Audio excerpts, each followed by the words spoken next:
first person I ever rode with at Mac Park. Yeah, man. And now 2 years later, here I am flagging events. Oh yeah.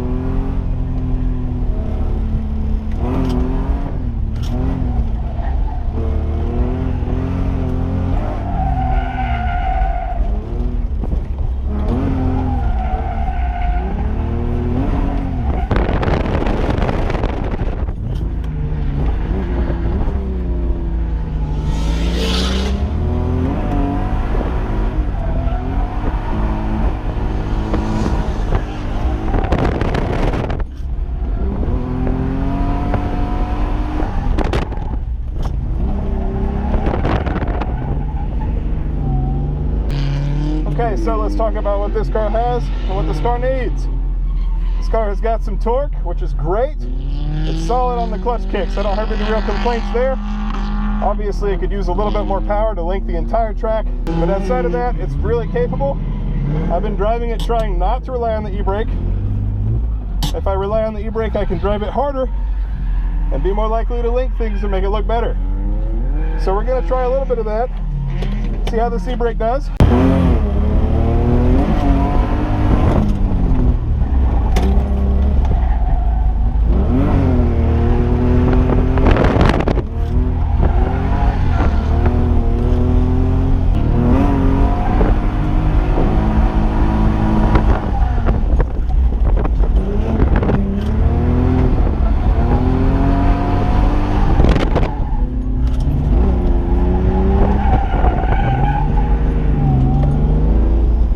Just a hair less steering angle than I think it's going to have, and so I have angle stalled it a few times because I'll get right to the angle where I'm happy living for this car, and then I'll end up realizing I don't have any more to help initiate it into a direction change.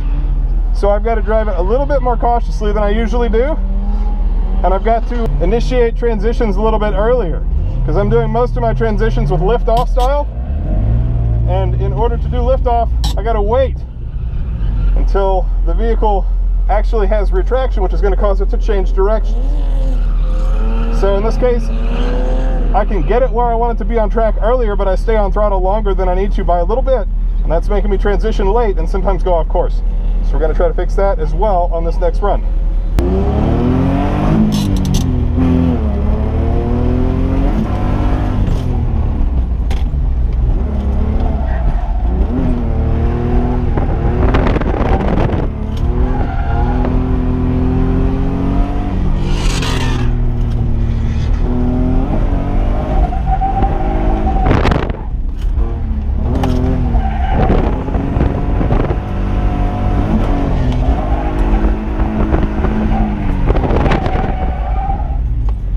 So that was too much sauce.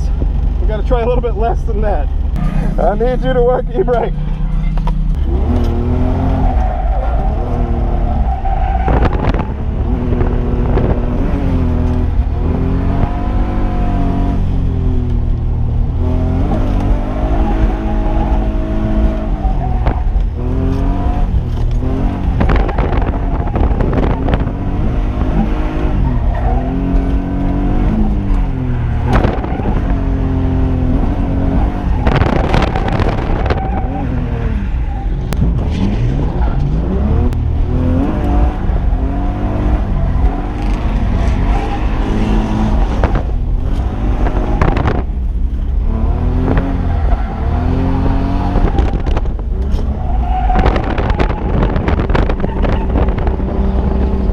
That felt pretty good.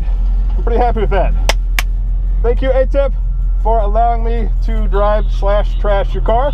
If you guys want to see me drift my own car where I'm a little bit more comfortable, check out this video, and otherwise we'll see you next time on a live stream or an edited video. Thanks for watching, guys. Peace.